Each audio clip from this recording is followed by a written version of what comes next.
All right, troop 10, hut! Forward march. Do something. Welcome to Fort Irving.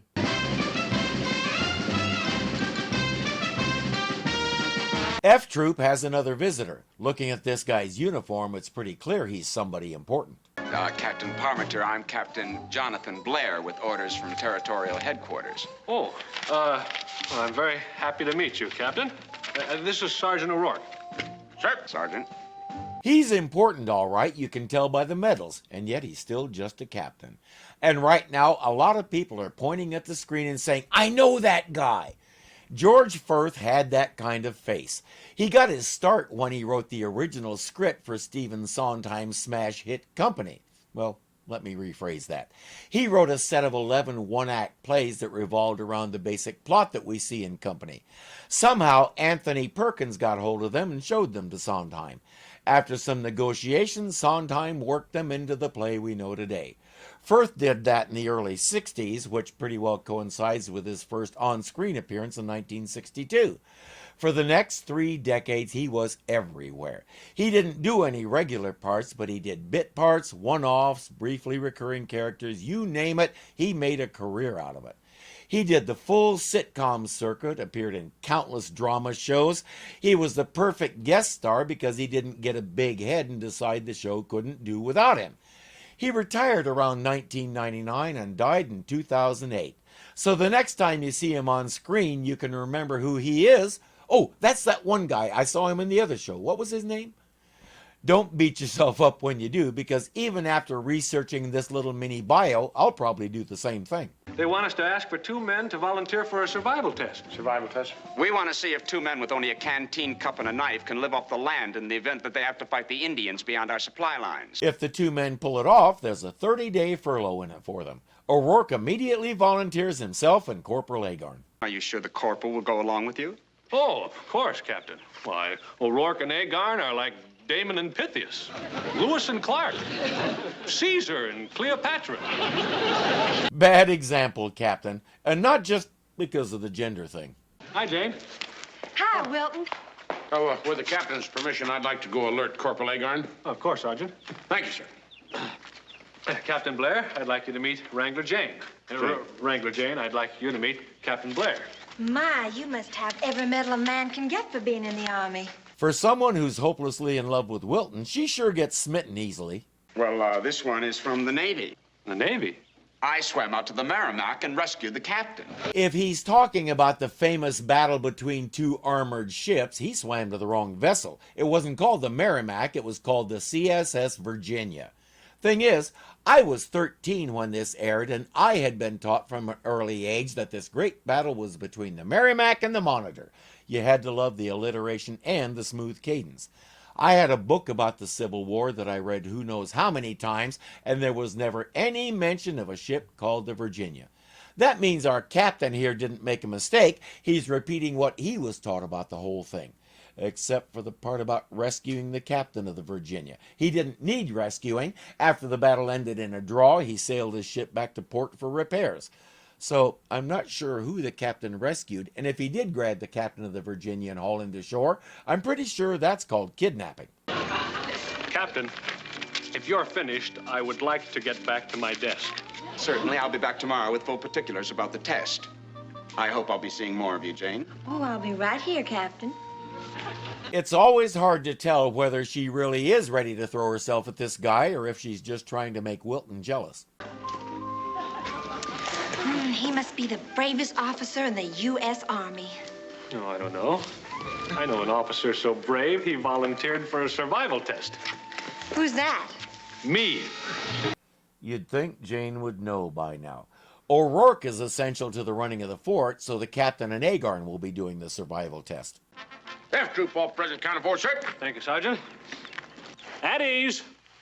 Men, as you know, Corporal Agarn and I are going on a 10-day survival test. I don't know why Agarn is throwing such a fit. Looks like he even got a new hat out of the deal. With the captain's permission, I'd like to say, sir, that F Troop is very proud that you have volunteered for this very dangerous mission. Oh, thank you, Sergeant. But I think Corporal Agarn deserves credit, too. We're all sure proud of you, Corporal. We could have used you at the Alamo, Corporal.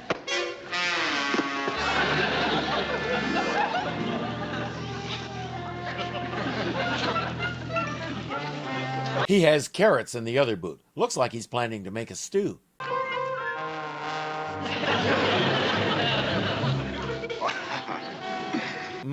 Banana stew. Sounds, yeah. Captain, may I remind you that in this survival test, you have to live off the land. Oh, yes. I'm sure Corporal Agarn was just a little confused. That's right, sir. I always carry a few snacks with me. That's right, Captain. Whenever we run out of food at the mess hall, we eat out of Corporal Agarn's hat.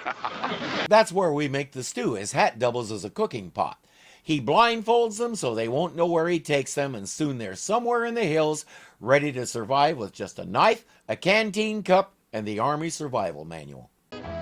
Corporal, I think the first thing we should do is build a fire. But, Captain, we don't have any matches.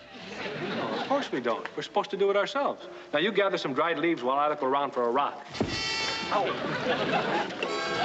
We have to remember he's new at this. It says you should strike your steel knife downward against the rock. There goes. It means scrape the knife down the side of the rock to create sparks, not beat the rock to death until your knife is too dull to be useful.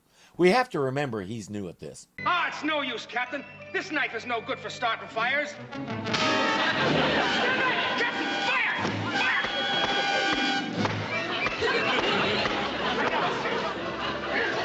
Boy, that was close. Corporal, you just put out our fire. We have to remember he's new at this. With me out here, we won't survive. We'll never stand a chance, and I'm too young to die. Too young! Captain, you slapped me in the face. Sorry, Agarn, but it says right in here and on page 27 that if a man becomes hysterical, a slap in the face will generally bring him to his senses. Thank you, Captain. I needed that. A few years later, Men in Skin Bracer would adopt that phrase as their slogan. In the 70s, multiple commercials featured people slapping themselves in the face with the aftershave and saying, "Thanks, I needed that." Here's my favorite, makes me laugh every time.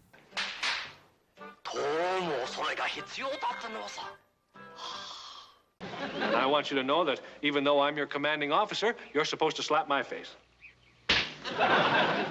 After I become hysterical. He's new at slapping superior officers, too. This may take some practice.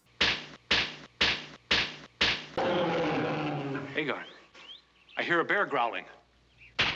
I told you he needed more practice. Why are you slapping my face? Well, aren't you hysterical? No, I do hear a bear growling. Well, you better get ready to slap my face. Best thing that happened to us. How's that, sir? Well, now we can get fresh meat. Just our luck.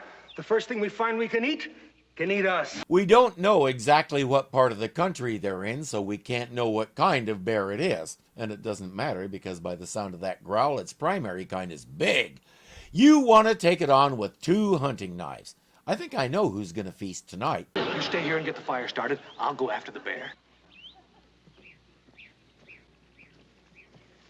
My mistake, 1 hunting knife.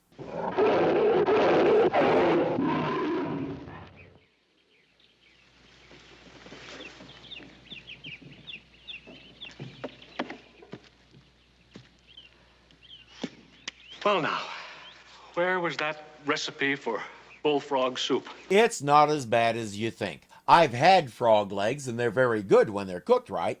Once upon a time, my dad raised frogs to sell to the high-end restaurants in San Francisco. What Parmenter and Agarn are considering a last resort, the hoity-toities of the big city considered a delicacy, which proves the basic principle: the weirder it is, the more likely rich people are going to want it. Back at the fort, O'Rourke has told Dobbs and Duffy, "I assume you guys were planning to take a bunch of food up to where our survivalists are and leave it where they could find it, and I assume you were going to do this while I'm away at the Hekawi camp, so I can't order you not to." Message received. And of course, he's asking the Hekawis to do the same thing. An egg! It is an egg! Captain, we're saved! I lost my hair. And there, Corporal. Look! It didn't break. It's hard-boiled. No, No, that can't be. It must have fallen out of an eagle's nest. Kind of small for an eagle egg, isn't it? And it is hard-boiled, which means it must have come from our national bird, the boiled eagle. It's not long before all is revealed. Duffy, old pal. I knew you wouldn't let me down. Bless you, boy. I'm sorry, Agarn, but we have to get the food ourselves with no outside help. Captain Parmenter, Yes, Dobbs. can I have that chicken leg? I'm not on a survival test. Oh, of course, Dobbs. Eating in front of a starving man. Your little heart is made of stone. Hey, don't let that chicken die in vain. Chief Wild Eagle and Crazy Cat. Am I glad to see you? Been walking around for hours. If we not have all that food, would have starved to death. Oh, it's all becoming very clear to me now. Now, it's obvious that somebody has put all of you up to this, and I think I know who that somebody is. It's not Sergeant O'Rourke. Needless to say, he's not going to let any of it happen. He thanks everyone and sends them on their way. Hi, Jenny. Did you talk to Duffy and Dobbs? Yeah, they went up there. I also made arrangements with Wild Eagle. Good. I'm going up there now. I've got an apple pie in my saddlebag. But she can't go yet. Here come Captain Blair and his boss, Colonel Ferguson. I was a little reluctant to send any men from F Troop, but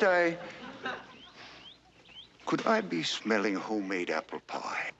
Oh, well, yeah, yes, sir. You certainly could. Our cook is famous for his apple pie, sir, just like Mother used to make it. My mother used to make terrible apple pie.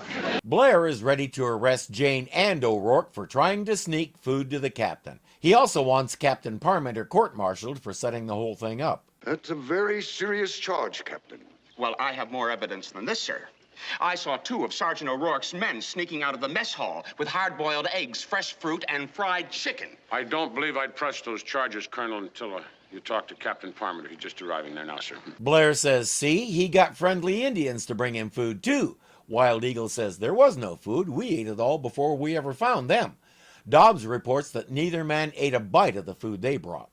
Then we found out we were lost, and Captain Parmenter led us out of the woods, or we might have all been goners. Oh, Wilton, I'm so proud of you. Janie, please, not in front of the brass. Captain Parmenter, I would say that you've gone above and beyond the call of duty in the survival test.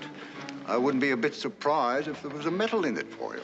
I'm not sure what Blair's real angle was, and we'll never find out, but whatever it was, it didn't work. Agarn says, instead of a medal, I'll take this.